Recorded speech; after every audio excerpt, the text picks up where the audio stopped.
नमस्कार दोस्तों, मैं हूं राहुल पाटीदार। आप सभी का स्वागत है मेरे चैनल टेक टी राहुल में। आज मध्य प्रदेश लोक सेवा आयोग के द्वारा राज्य वन सेवा परीक्षा 2021 जिसकी परीक्षा 2022 में होने वाली है, उसके रिगार्डिंग उन्होंने नोटिफिकेशन जारी कर दिया गया है। यह नोटिफिकेशन कल ही जारी कर दिया गया था और कल से ही इसके फॉर्म अप्लाई करना स्टार्ट हो चुके हैं। यानी कि इस फॉर्म को भरने की प्रारंभिक तारीख है 10 जनवरी यानी कि कल से, और जो इसका अंतिम तारीख है वो है 9 फरवरी। और इसकी एग्ज़ाम जो है वो है 24 अप्रैल 2022 को होने वाली है। तो चलिए इसमें देख लेते हैं इसमें एग्ज़ाम की डिटेल्स क्या क्या है, इसमें पद कौन कौन से हैं, कितने हैं और क्या क्या ध्यान रखना है इसमें। चलिए आगे बढ़ते हैं। सबसे पहले कि जो भी इस पद के लिए इच्छुक अभ्यर्थी हैं वो आवेदन करना चाहते हैं तो इसे आप MP ऑनलाइन या MPVSC की वेबसाइट से इसे अप्लाई कर सकते हैं। बात करते हैं इसमें कौन कौन से पद के लिए ये भर्ती निकाली गई है। तो इसमें जो है सहायक वन संरक्षक, वन क्षेत्रपाल, परियोजना क्षेत्रपाल, इन 3 पदों के लिए भर्ती निकाली गई है। यह हर साल होती है, चूँकि ये 2021 में होने वाली थी, लेकिन कोविड की वजह से यह एग्ज़ाम 2022 में हो रही है। ये मैंने भी यह एग्ज़ाम दिया हुआ है, तो मैं आपको बता देता हूँ कि इस एग्ज़ाम का पैटर्न कैसा है और कौन कौन सी पोस्ट है और कितनी पोस्ट है।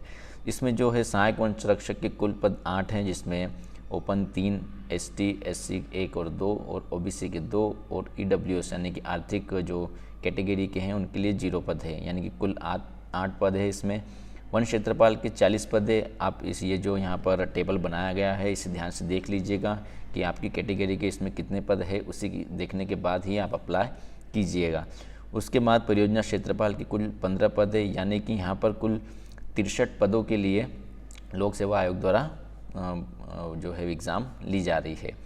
और इसमें दिया गया है कि इसमें पदों की संख्या में परिवर्तन किया जा सकता है, जो कि होता रहता है हर साल। इसमें पद जो रहते हैं घटते बढ़ते रहते हैं। चलिए तो पद के बारे में बात कर लेते हैं। जो पहला पद सहायक वन संरक्षक यानी कि CCF, जो कि DFO पोस्ट से जो नीचे होता है, यानी कि जो वन वृत्त का जो अधिकारी होता है वो CCF कहलाता है। इसमें जो शैक्षणिक योग्यता मांगी गई है, इसमें आपके पास स्नातक होनी चाहिए, जिसमें कि भौतिक, रसायन शास्त्र, वनस्पति शास्त्र, प्राणी यानी कि बॉटनी, मैथ्स, जो भी आपके सब्जेक्ट आते हैं मेन उनमें से किसी एक के साथ स्नातक उपाधि होनी चाहिए। और उसके अलावा इसमें प्रशिक्षण मिलेगा, यानी कि अगर आप सिलेक्ट क्वालिफाई हो जाते हैं फाइनली तो आपको देहरादून जहाँ पर फॉरेस्ट रिसर्च इंस्टीट्यूट है वहाँ पर 2 वर्ष का आपको प्रशिक्षण दिया जाता है। और उसके अलावा इसमें जो है शारीरिक मापदंड और क्षमता परीक्षण भी दिए गए, यानी कि इसमें कुछ फिजिकल क्राइटेरिया दिया गया है जिसको आपको मेज़रमेंट को आपको क्वालिफाई करना पड़ता है जब, यानी कि इसका जो एग्ज़ाम पैटर्न आप क्लियर कर लेते हैं। मैं आपको आगे बताऊंगा इसमें एग्ज़ाम पैटर्न क्या है। उसके बाद आपका इंटरव्यू और फिज़िकल होता है फाइनली, उसके बाद ही आपको उसमें फ़ाइनल शॉर्टलिस्ट किया जाता है। चलिए जो अगला पद है उसके बारे में देख लेते हैं। जो अगला पद है वो है वन क्षेत्रपाल और परियोजना क्षेत्रपाल। इन दोनों के लिए जो है एलिजिबिलिटी क्राइटेरिया सेम है। तो इसमें जो शैक्षणिक योग्यता है इसमें सेम है जो पहले मैंने बताई थी CCF के लिए मांगी गई है। किसी भी सब्जेक्ट के साथ, जैसे कि भौतिक शास्त्र, रसायन शास्त्र, वनस्पति शास्त्र या फिर गणित, सांख्यिकी, स्टैटिक्स, फॉरेस्ट्री, एग्रीकल्चर, इन सभी के साथ स्नातक की उपाधि। उसके अलावा इसमें 3 साल का आपका प्रशिक्षण होगा आप फाइनली जब क्वालिफाई हो जाएंगे, सिलेक्ट हो जाएंगे। और इसके भी कुछ शारीरिक मापदंड दिए गए हैं जिन्हें आपको क्वालिफाई करना पड़ता है। उसके बाद जो तीसरा पद है परियोजना क्षेत्रपाल, इसका भी जो एलिजिबिलिटी क्राइटेरिया यानी कि इसका जो एजुकेशनल क्राइटेरिया यह भी सेम है, जो कि उपरोक्त जो 2 पदों के बारे में बताया उनके रिगार्डिंग है, वही इसमें भी है। इसमें भी सेम 18 माह का प्रशिक्षण अवधि और आपका जो शारीरिक मापदंड है उन्हें आपको क्वालिफाई करना पड़ेगा। उसके लिए बात कर देते हैं जो शारीरिक मापदंड है। इसमें जो ऊंचाई है अनारक्षित, अनुसूचित एवं अन्य पिछड़ा वर्ग के लिए 163 सेंटीमीटर पुरुष के लिए और 150 सेंटीमीटर महिला के लिए। और जो SC के जो छात्र है उनकी जो ऊंचाई है 152 सेंटीमीटर पुरुष के लिए और महिला के लिए 145 सेंटीमीटर। आपको जो सीने की परिधि यानी कि आपको चेस्ट में जो फुलाने के बाद और फुलाने से पहले कितना होना चाहिए उसके बारे में देख लेते हैं। आपका जो पुरुषों के लिए वो है 79 यानी कि 79 सेंटीमीटर और महिला के लिए 74 सेंटीमीटर। न्यूनतम विस्तार आपका 5 सेंटीमीटर होना चाहिए, यानी कि जब आप शारीरिक मापदंड का जब आप एग्ज़ाम देंगे या जब फिज़िकल देंगे तब आपका 5 सेंटीमीटर कम से कम फुलाव आना चाहिए। और उसके अलावा आपका जो शारीरिक क्षमता परीक्षण 4 घंटे, आपका जो पैदल दौड़ होगी यानी कि पैदल चाल प्रतियोगिता होती है लास्ट में, 25 किलोमीटर की, और यही वाली फॉरेस्ट में भी होती है जो मैंने दी हुई है। इसमें आपके लिए पर्याप्त समय रहता है, 4 घंटे में आपको 25 किलोमीटर ट्रेवल करना पड़ता है, तो आप इजीली उसे कर लेते हैं।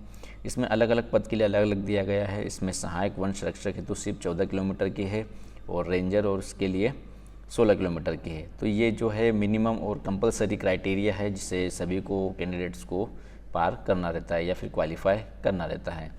उसके बाद बात कर लेते हैं इसमें आयु सीमा की। इसमें आयु सीमा की बात की जाए तो इसमें लिखा गया है कि 21 वर्ष की आयु पूर्ण कर ली हो किंतु 40 वर्ष की आयु पूर्ण नहीं की हो। यानी कि इसमें जो सहायक वन रक्षक है यानी कि जो CCF की पोस्ट के लिए मिनिमम 21 और मैक्सिमम 40 वर्ष की आयु, और उसके अलावा रेंजर और जो प्रोजेक्ट जो वन क्षेत्रपाल होता है उसके लिए 21 मिनिमम और 33 मैक्सिमम, ये इसमें एज क्राइटेरिया है। तो इस चीज़ का आप ध्यान रखिएगा। और इसमें और आगे देख लेते हैं। इसमें जो परीक्षा का जो एग्ज़ाम का पैटर्न है, इसमें आपके 2 पेपर होते हैं, यानी कि प्राइमरी और मतलब कि प्रीलिम्स और मेंस। प्रीलिम्स के अंदर आपके 2 पेपर होंगे, दोनों ऑब्जेक्टिव होंगे और दोनों 200 मार्क्स के होंगे, यानी कि 100 क्वेश्चन होंगे, और आपको 2-2 घंटे का समय दिया जाएगा प्रीलिम्स में। यानी कि आपका जो प्रीलिम्स पेपर रहेगा उसमें आपका 2-2 घंटे के 2 पेपर होंगे, जिसमें 100 क्वेश्चंस रहेंगे 2-2 नंबर के। यानी कि कुल जो प्रश्न पत्र रहेगा प्रीलिम्स में वो 400 मार्क्स का रहेगा। और जब आप इसमें दोनों पेपर में क्वालिफाई हो जाते हैं तो आप मेंस के लिए क्वालिफाई हो जाएंगे। मेंस में भी यही पैटर्न आपका रहेगा। उसमें आपका GS का एक सेक्शन रहेगा, और सेकंड में आपका जो एक सब्जेक्ट रहेगा, जिस सब्जेक्ट के लिए आप अप्लाई करेंगे वहाँ पर जो आपका एक स्पेसिफिक सब्जेक्ट रहेगा उसके आपके MCQ पूछे जाएंगे। तो आपको इसमें प्रीलिम्स, मेंस, उसके बाद इंटरव्यू और आपका जो है फिज़िकल, ये चारों स्टेप क्वालिफाई करनी पड़ेगी, और ये कंपलसरी है। इसके बाद ही आपका फाइनल सिलेक्शन होगा।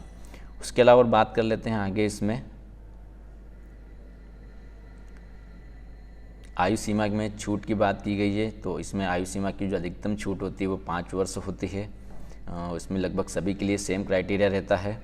और आवेदन करने के लिए आपको यहाँ पर दिया गया है MP ऑनलाइन की जो कियोस्क वेबसाइट है, उससे आप इसे अप्लाई कर सकते हैं। और इसके अलावा देख लेते हैं इसमें जो एग्ज़ाम की जो फ़ीस है, वो जो फ़ीस है इसमें लिखा हुआ है मध्य प्रदेश के मूल निवासी यानी कि ST, SC और OBC के लिए जो परीक्षा शुल्क है वो 250 रुपये है। और जो बाकी के अन्य जो प्रदेश के बाहर के हैं और जो जनरल कैटेगरी के लिए, उनके लिए परीक्षा का शुल्क 500 रुपये है। यह आपको जो 40 रुपये पोर्टल शुल्क इसमें अलग देना रहता है। तो आप इसे अप्लाई कर सकते हैं। काफ़ी अच्छी पोस्ट है और काफ़ी समय से इसके लिए काफ़ी बच्चे मेहनत कर रहे हैं। तो इसमें और भी और कोई आपको समस्या है, कोई इसमें इशू आए तो आप मुझे नीचे कमेंट बॉक्स में पूछ सकते हैं। Thank you.